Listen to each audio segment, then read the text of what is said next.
हिजबुल मुजाहिदीन, ये लश्कर तैयबा, ये जैश ए मोहम्मद, ये कौन है? ये तो कश्मीरी नहीं है।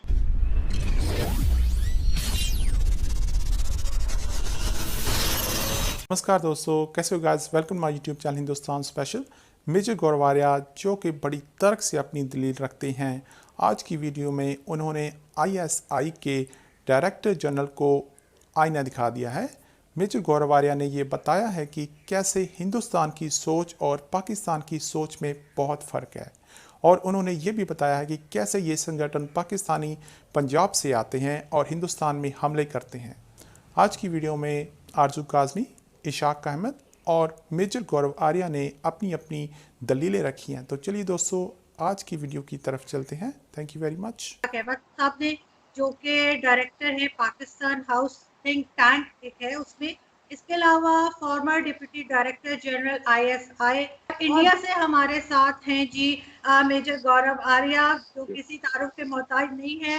मेजर साहब को आप सभी जानते हैं, वो होस्ट भी, टीवी होस्ट भी हैं, इसके अलावा राइटर भी हैं, और सबसे अच्छी बात ये है कि उनका सेंस ऑफ ह्यूमर बहुत अच्छा है। स्पेशली जब वो डिबेट्स होते हैं, इंडियन डिबेट्स में, तो बड़ी टेंशन चल रही होती है और बीच में मेजर साहब कुछ ऐसा कह देते हैं जिससे सब लोग जो है एकदम हंसने लगते हैं या मुस्कुराने लगते हैं, जो कि इनकी एक बहुत ज़बरदस्त आदत है, जो मुझे भी सीखने की ज़रूरत है। मैं कोशिश कर रही हूँ कि मैं फॉलो कर सकूँ। मेजर साहब कब सोच रहे हैं? क्योंकि मैंने तो सोचना शुरू किया है काफ़ी अर्से से। मैं चाहती हूँ बिल्कुल कि इंडिया पाकिस्तान में पीपल टू पीपल कॉन्टैक्ट हो, आ जा सकें, और टूरिज्म हो, सब कुछ हो। तो आप लोग कब सोचेंगे? देखिए, पाकिस्तान का, बड़ी इज्जत के साथ मैं बोल रहा हूँ, पाकिस्तान का जन्म हुआ था 14 अगस्त 1947 को। भारत का जन्म नहीं हुआ था 15 अगस्त को। भारत को आज़ादी मिली थी, तो फर्क है। हमारा सिविलाइजेशन 10,000 साल पुराना है। देखिए, आपने इंडस वैली की बात करते हैं, ये नाम जो भारत है, ये भारत से आया है। जो भरत राजा था, भरत से आया है। जो कश्मीर की हम बात करते हैं, कश्मीर का नाम ऋषि कश्यप से आया है। कभी अब एटमोलॉजी में जाएं कि कश्मीर का नाम आया कहां से। इट हैज कम फ्रॉम ऋषि कश्यप। जो हम बात करते हैं हिमालय की, हिमालय से लेकर समुद्र तक हमारी वेद हैं। मैं आपको दिखाना चाहता हूं, ये अथर्ववेद। मैं आपको बताता हूं क्या है। ये है यजुर्वेद, ये है सामवेद, और ये है ऋग्वेद। एक और वेद है जो अंदर है, तो मैं चाहता नहीं वो बुक का स्टैक्स गिर जाएगा। मैं ये बताना चाहता हूं कि ये 5000 साल से पहले लिखी गई थी। जो महाभारत है, जो रामायण है, राइट। तो Indian civilization is very old. Indian civilization जो हमारी जो तहजीब है, भारतीय संस्कृति है, वो इजिप्ट से पुरानी है, मिस्र से पुरानी है, रोम से पुरानी है। जब मेरे बाप दादा किसान थे, राजा थे, कवि थे, आर्किटेक्ट्स थे, डॉक्टर्स थे, तब यूरोप जानवरों की खालें पहन के घूम रहा था। तो आपको थोड़ा सा ये लेना पड़ेगा ना, कि इस कॉन्टेक्स्ट में लेना पड़ेगा। दूसरी चीज, ब्रिगेडियर साहब ने जो बात करी ना, कि ब्रिगेडियर साहब ने बात करी कि कौन टेररिस्ट है। मैं आपको बताता हूं मेरे नजदीक कौन टेररिस्ट है। ठीक है, जो इनोसेंट लोगों को मारे, हथियार उठाए। हथियार कई लोग उठाते हैं, मैं ये नहीं कह रहा कि सब हथियार जो उठाते हैं सारे टेररिस्ट हैं, मैं वो नहीं कह रहा। जो आम लोगों को मारे, जो आम इंसानों को मारे, जो नॉन कॉम्बैटेंट्स को मारे। दूसरी चीज, एक तो वो टेररिस्ट। दूसरी चीज, जो जंग ब्रिगेडियर साहब बात कर रहे हैं ना, जंग फौजों के बीच में होती है। 71 की जंग थी, 65 की जंग थी, कुछ हद तक 47-48 की भी जंग थी, 1999 कारगिल भी जंग थी। Two professional armies fought against each other. Kashmir में जो चल रहा है वो जंग नहीं चल रही कि एक पेट्रोल जा रहा है, आपने पीछे से लगाया आपने, और AK-47 का बर्स्ट।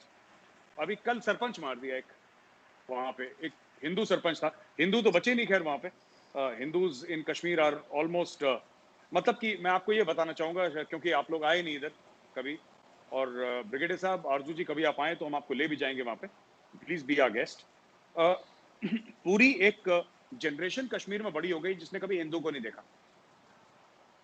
पूरी एक जनरेशन बड़ी हो गई है जिसने अपने पूरे 30 इयर्स में एक हिंदू को नहीं देखा, और हिंदू को नहीं देखा उस लैंड में जो कि 100% हिंदू था। 1300s में 1300 जो सदी थी उसमें Shahmir was the first Muslim king of Kashmir. उसका नाम शाहमीर था, वो पहला मुस्लिम किंग था। शाहमीर के समय it was 100% Hindu. Today Hindus are less than 1% in the valley, finished, wiped out, gone. कहां गए? मैं वही कहता हूं, देखिए ना, सुनिए, our civilization is the oldest. ये आपने वैभव की बात करी, वैभव जहां पे रहता है बनारस, बनारस इज, आप जाइए आर्कियोलॉजिकल सर्वे की आप फाइल्स देखिए, it is the oldest inhabited city in the world. हम लोग दमश्क की बात करते हैं, you know, we talk about Damascus, we talk about Baghdad. Banaras is 3000 years older than Baghdad. तो ये आप इसको देखें, बगदाद इज आपकी 2-2.5 साल पुरानी है। ये कब से गंगा जी के तट पे है, ये कब से चली आ रही है, आप रिकॉर्ड चेक करें। बहरहाल बात आते हैं ना कश्मीर पे। देखिए इशू पता क्या है, एक सबसे पहले हमें यह जानना होगा, शायद पाकिस्तानी अवाम को पता है नहीं पता, पाकिस्तान यूएन के पास नहीं गया था कश्मीर को लेके, इंडिया गया था। हाँ नहीं, I know it, everybody knows it. आप लोग गए थे, आप लोग गए थे, बिल्कुल हम लोग आप लोग गए थे। अच्छा, इशू ये होता है ना कि अगर पाकिस्तान ये समझता है, अगर पाकिस्तान ये समझता है कि हम यूएन के रेजोल्यूशंस की बात करेंगे और हमें यूएन रेजोल्यूशन से चलना है, और उसके क्या शराइत हैं, मैं उस पर नहीं जा रहा कि नंबर 1 ये है कि पाकिस्तान का, we are not going there at all, हम उसकी बात नहीं कर रहे। मैं तो ये कह रहा हूं, अगर आप यूएन की शराइत से चल रहे हैं, फिर आप यूएन से चलें। ये हिजबुल मुजाहिदीन, ये लश्कर तैयबा, ये जैश मोहम्मद, ये कौन है? ये तो कश्मीरी नहीं है। छोड़ के सैयद सलाउद्दीन, ये तो सैयद सलाउद्दीन तो बडगाम का रहने वाला है, उसने अपना नाम बदल दिया, यूसुफ शाह है उसका नाम, तो उसने अपना नाम सैयद सलाउद्दीन रख दिया। बट ये सारे तो पाकिस्तानी पंजाबीज हैं, दे आर नॉट कश्मीरीज। इनके फाइटर्स ज्यादातर पाकिस्तानी पंजाबीज हैं, कुछ इनके वैली में भी हैं फाइटर्स, ऐसी बात नहीं है, लेकिन जो पाकिस्तान में तो पाकिस्तानी पंजाबीज हैं। इश्यू पता है क्या है? इसी की बात थोड़ा सा, ब्रिगेडियर साहब की अगर इजाजत हो तो सर मैं थोड़ा सा साइड में एक बार बात ले जाऊं, थोड़ा सा अगर बात हो आप। जी बिल्कुल बिल्कुल जी। तो सर ऐसा है कि जैसे इंडिया में ना काफी, मैं थोड़ा सा मुख्तलिफ बात कर रहा हूँ। इंडिया में ये बड़ी बात हुई कि तब इस्लामोफोबिया है वगैरह है, राइट। मैं एक बात ये कहना चाहता हूँ ना कि थोड़ा सा जो आप लोग जो मुस्लिम कंट्रीज हैं वो दूसरे को अलग ना करें। आप जब मुस्लिम और गैर मुस्लिम में करते हैं ना, तो फिर इसके नताइज होते हैं जो कि हर समय प्लेजेंट नहीं होते और हो भी नहीं सकते। मैं आपको 2-3 एग्जांपल देता हूँ, ठीक है, जो आरजू आपके वीडियो में हम डिस्कस कर चुके हैं। जो भी रीजन हो, हमारे सबके प्रॉब्लम है, मसले सबके हैं ना, मुसलमानों के भी हैं, हिंदुओं के भी, क्रिश्चियंस के, सबके मसले हैं। Why have only the Muslim countries made Organization of Islamic Cooperation? तो इससे क्या हो गया कि जो इंडिया में प्रॉब्लम चल रही है, this is a creation of Muslim leaders of India, this is not a creation of RSS. देखिए मोदी ने तो ये बोला है कि एक हाथ में कुरान शरीफ और एक हाथ में लैपटॉप होना चाहिए भारत के मुसलमानों का, राइट। आपने एक स्टेटमेंट पास कर दिया, ओवैसी के भाई ने बोला कि 15 मिनट के लिए, आप समझिए 85% मेजोरिटी हिंदू कंट्री में ओवैसी का भाई ये बोल रहा है कि 15 मिनट के लिए पुलिस हटा दो तो हम हिंदुओं को देख लेंगे, ये बोल रहा है। अब आप सोचिए, और लोग कह रहे हैं बड़ा बहादुर है। अरे वो बहादुर नहीं है, वो कॉन्स्टिट्यूशन ऑफ इंडिया उसको परमिट करता है। अच्छा नहीं, इंटरेस्टिंग है। देखें गौरव, कौमों की जो तारीख होती है वो तब्दील होती रहती है। मैं उस तरह नहीं कह रहा कि उनमें कोई तब्दीली आती है, नहीं। कल के जो लोग थे जिसको आपने इरानियन, ऑफ कोर्स देवर, वो कहते हैं, हम उसको आतिश परस्त कहते हैं, वो हुआ करते थे, ठीक है। फिर वो कन्वर्ट हो गए मुस्लिम का।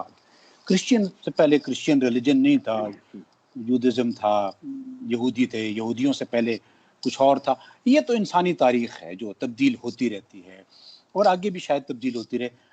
मुस्लिम और नॉन मुस्लिम के कॉन्सेप्ट में जो आपने बात की, देखें मुझे एक कोड ऑफ कंडक्ट दिया गया है जिसको मुझे बिलीफ, चाहे वो मेरी चॉइस थी, चाहे वो मैं बाय चांस मुसलमान था, ठीक है, मैंने उस कोड ऑफ कॉन्डक्ट में रहना है। और मेरा कॉन्डक्ट सिर्फ मेरे लिए नहीं है, वो मेरे फैमिली के लिए भी है, मेरे इर्द गिर्द के लिए भी है, मेरी सोसाइटी के लिए भी है, और अल्टीमेटली मेरी कंट्री और नेशन के लिए भी है।